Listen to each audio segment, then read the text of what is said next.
hide and seek time! How to hide your YouTube subscriber number. Here we go!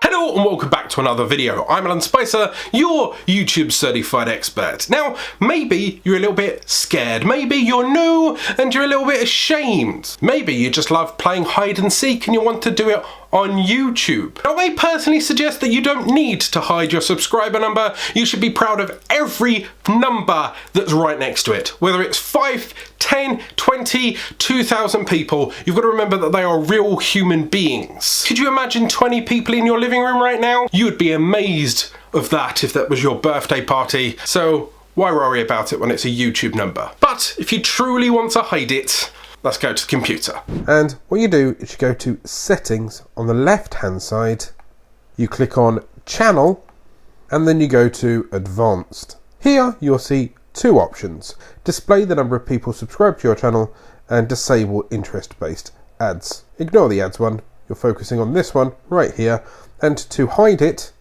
simply untick the box and click Save. For more help with YouTube features and functionality, there's a playlist up here. Go out there, start creating.